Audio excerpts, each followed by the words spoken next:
So welcome to a new series of the Challenge to Change podcast. The Challenge to Change podcast is now part of the Cheshire East family. So I really hope you will enjoy this first episode of the new series. Thank you so much for taking time to listen or watch if you're watching on YouTube. Let's get into the podcast episode. Welcome to this episode of the Challenge to Change podcast. I am here with Kevin Kearney, who is, if I pronounce your surname correctly there, Kevin. That's Kevin correct, Kearney. yes. That's good. Yeah. That's good. So Kevin is one of the wonderful volunteers that we are very fortunate to have helping to spread those important messages about waste reduction and helping planet Earth. And today we are going to be talking about batteries and vapes. So welcome, Kevin. Welcome. So thank you. So what kind of information do you want to talk about when we're thinking about batteries? What's those important messages that you want to share? I start this off by calling them zombie batteries. And my train of thought started, well, lockdown was the main thing. My wife and myself did a lot of litter picking, and we still do. And I came across a tremendous amount of these thrown into the grass verge. At one stage, I picked 6 up in one day. Yeah. And then, because I'm inquisitive, I started to take it apart, pulled it apart, and they have a very, very small wire, the power leads to the vape itself. The vapes are exhausted, and this wire, it becomes, if it shorts out, which one of them did, my wife touched it and it burnt her skin. So my thinking was, well, if the vape's no good, it's all the puffs have been used out of it, what happens to them and the batteries? This one I picked up quite recently, and it was a big one. I don't know whether it was a recyclable one or not, or a reusable one, sorry. Yeah. But it's got a 3.7 volt battery.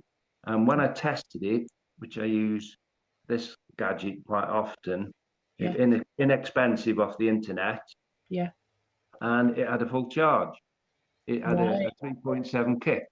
So potentially it would make you jump. And as I say, the wires, if they touch each other, they're like an old-fashioned electric fire. That becomes resistant and that becomes very hot. Anyway, that's the techie stuff. These are now not recyclable. These are disposable vapes. Disposable vape. Yeah. That is in essence what this is about. Disposable, as in, where do I dispose of this? Now, I'm led to believe from a lady in Morrison's that after July this year, you won't be able to buy these anymore. You have to buy the reusable ones. Yeah.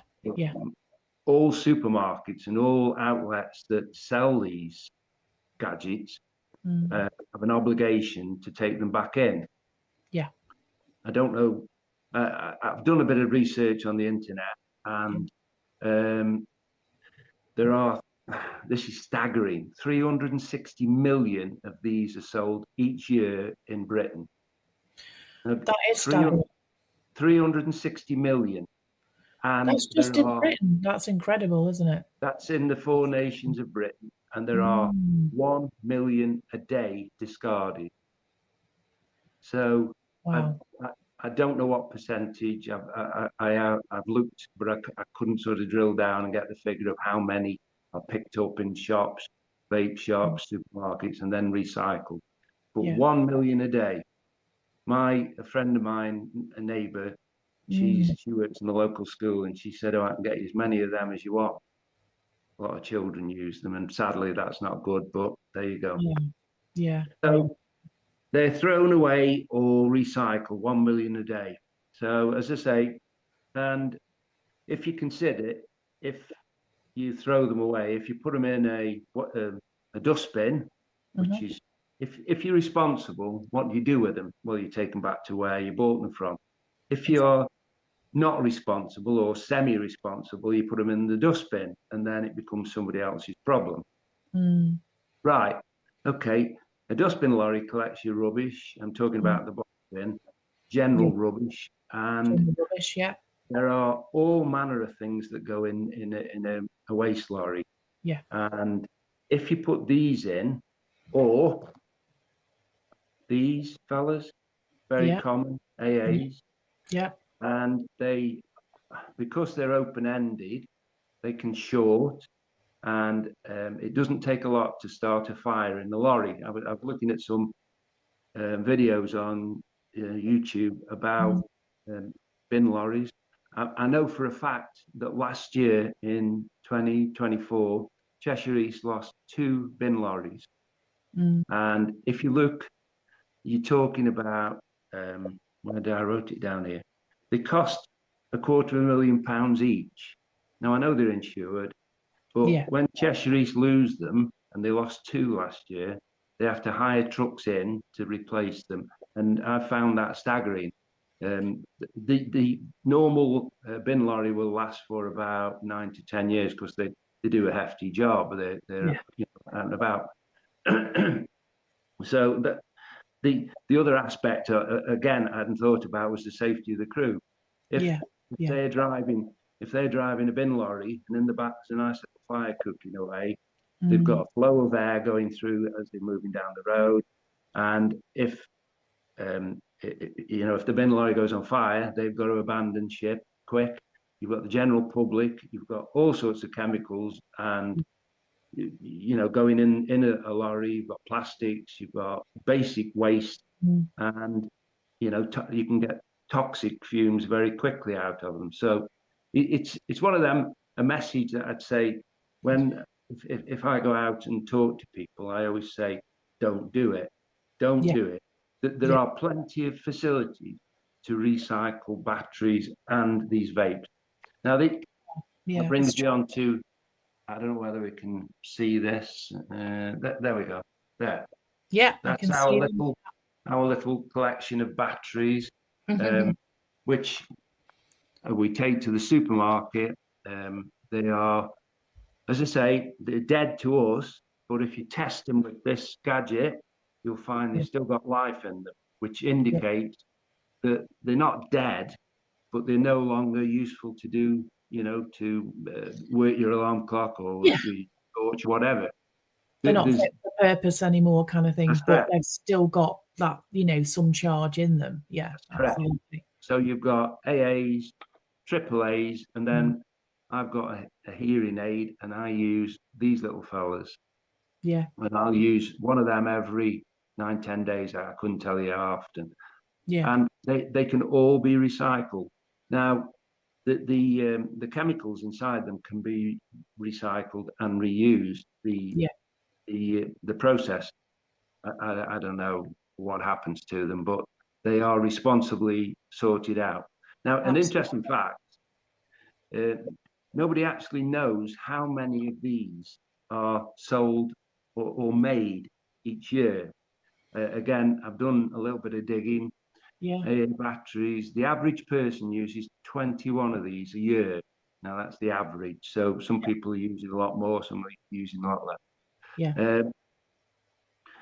Again, I don't know how many, but we estimate we throw 600 million away each year. Crikey. So 600 million are thrown away each year. And from shops, supermarkets, and etc., they recycle about 20 million. So you've got a shortfall of 400 million that probably go in rubbish bins, or, as I see quite often, are thrown on the roadside or into the road, even squashed in the road. One of my gripes is technology is brilliant, but the worst thing you've ever put on a car is an electric window. Because it takes no effort to press a button and discard your McDonald's or your Kentuckies or whatever, or your batteries. Whereas in the old days, I'm like, I need to get a violin out here and start playing. you used to have to wind a window down, so there was effort in throwing rubbish away. Yeah. Now there's no effort, and you can see it's one of them strange things. If you litter pick on a regular basis, you actually get to know people's habits. Right. Mr. Okay. Mr. Red Bull man would throw 5 cans away a week. And I used to say, Red Bull gives you strength, but it doesn't give you strength enough to recycle the can. And that was my, but it is incredible. Another fact, here we go. Do you know what's the most common colour of rubbish that you pick up? I And don't. Go on. What is it's, it? it's Cadbury's blue. Oh, really? Yeah, Okay. because Right. Cadbury's patent that colour, and it's the most common item that you pick up as discarded snack. Anyway, so I've talked about vapes. Did I say 360 million each year? And yes, I did. And we throw away 1 million. Yeah. So It's a striking figure, isn't it? You know, it really absolutely. is. Yeah. One little fact that I would leave you with these AAs. We don't know how many are made each year because obviously they're made in China and they're made all over the world. Yeah.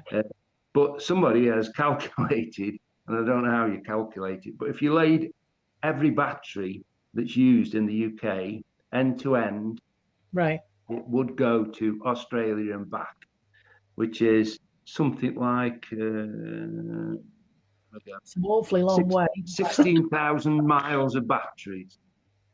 Wow. So, and, Yeah. It's a basically, staggering visual, isn't it? That if you that's pick, right. if you even can picture it, you know. Yeah. Yeah. I mean, it's one of these you say, oh, it'll go to the moon and back. I mean, Australia is an awful long way and it'd take you a long time to fly there and back. But that's if you lay these end to end. Other Wow. brands are available, by the way. Of course, of course. But yeah, I mean, it is startling. And I think so. What you were saying about, you know, obviously people, you know, they're dropping litter. Do you think with people, it's sort of once they've kind of dealt with whatever it is, when they've eaten their food, they've used the battery, they've used the vape, they're kind of like, well, that's done, and that's just kind of off their radar. Then they're kind of not. Perhaps people are just sort of not thinking, well, it's not my problem now. I've done with Absolutely. it. Absolutely. There's a perception always that somebody will pick it up, somebody will deal with it. Normally, it falls to the council. Yeah, And we're so used to bins being emptied and litter being picked up. yeah, I mean, it's appalling. It's mind-boggling to see the yeah, rubbish that's thrown out. Yet yesterday, my wife and myself went to Buxton to see our son who lives up there, and we stopped on the way to have a drink and a lay-by in the Peak National Park. And there aren't many places in Britain that are as beautiful as nature. There were lapwings in the field, there were sheep, lambs running about. yeah. So, And we stopped. Margaret looked out of the window, a vape. yeah, And I got out, I got out the car, I walked down, some kiddie or some person had eaten all their party mix of sweets sugary and snack. they threw it onto the grass verge and there was lots of other stuff there. But Yeah, I hadn't got my gloves and I hadn't got a bag. But it's a who cleans it up? Is there a vape fairy? Is there, or is there the other? My other favourite subject, which I'm sure you've done plenty of videos, are the poo fairies. You know, yeah, when they hang the Christmas tree, they hang them in the trees, the yeah. dog poo bags. I have And seen that too. Yeah, who yeah, picks them up? Who you know, uh, that will sit in a grass verge for 1,000 years and it will never break down. It yeah, will sit there and never break down. And you know, what sort of person would do that to the Irish have a saying, and the last time I was over there, and it says, "Where little lies, beauty dies." And you know, yeah, I couldn't agree more. The yeah. That's people, a powerful phrase, isn't it? It well, really it is. is. People stop and say, "You're doing a good job. Why'd you do it?" And you say, "Well, nature can't do it. Nature can't pick these things up. It can't deal with it. If an animal ingest that, it'd probably kill them. A sheep or a cow. I mean, why would they? But you never know. And who can pick these things up? It's only us. We throw them out. You know, an interesting fact. See, we live by nature. We live by plastic. We've got plastics everywhere. And yet, there was a program on the television the other week where they were talking to two guys in London that are making a new type of plastic that's made from it's biodegradable. It disappears. And one of them said, you know, it was made in East London, and he said this is where plastic was invented, and it was only invented 100 years ago. Wow. And I was staggered to think 100 years, and yet we're surrounded by the stuff. And some of it's good, don't get me wrong. Of course, yeah. Good. You know, it is durable, you know, it's useful. Yeah. But it's just how we, you know, discard it. How we discard it, we have to think about as human beings. We've got to think about sustainability. We've got to think about the future. I'm going to shut up after this. But my neighbour said, single plastic is only single plastic if you only use it once. And we use gusset bags. We make soup. We make gusset bags. Get them from Home Bargains and other places. And we always used to put the soup in, freeze it, take the soup out, wash the bag out, discard it. Now we wash them out and put them straight in the freezer so you don't get bacteria on them. And we use them until they actually break down. They're no longer of any use. And you probably get 10, 12 uses out of them. So plastic isn't always a bad thing, but it's the way we dispose of it. It's the way we dispose of it, yeah. And as you say, the same with vapes, the same with batteries. Yeah. You know, the materials that are involved in a vape, you know, it does include plastic as well as all the chemicals and all the things that are in there. Of course, there's the battery as well. So it's sort of, I suppose it's just people having that kind of awareness of, we're just kind of taking that responsibility. And as you say, there's so many options for disposing of a vape, disposing of a battery correctly. Properly. Absolutely. Yeah. And of course, it's not putting it in your bin. We don't want them in there because of all the things. We don't want them in the bin, and we definitely don't want them in the countryside. We definitely don't. Absolutely. No. Absolutely. I mean, like I say, it's a tragedy, but people. They pay £5 for it, and they think that's their responsibility done, not the responsibility to dispose of it properly. So. Yeah. It is a strange thing. I think for me growing up as a child, my parents sort of instilled that, you know, that sort of important rule of not dropping litter. And so it's not something that I don't think I've ever done it, whether I did it briefly as a teenager, because you rebel a little bit as a teenager. I may have done. But I wonder if, you know, whether we're still, those, you know, parents are still having those conversations with children. I know certainly I do with my daughter. You know, she's very much aware of what her responsibilities are. So I don't know. Maybe, you know, I'm sure they are. And of course, obviously, you know, we do go and talk to children in schools. You know, we talk to parents, which of course you help with as your role as a volunteer. You know, we share those important messages, and I think lots of people take them on board, and lots of people do want to do the right thing. And of course, unfortunately, not everybody wants to do the right thing. We always go behind everybody's busy. Everybody's got a busy life. Absolutely, So thank you so much, Kevin, for talking to me today. It's been really interesting, really useful. That was me, Hazel Lees-Dixon, talking to one of our amazing volunteers, Kevin Kearney. So thank you so much to Kevin for his time, and thank you to everyone for listening.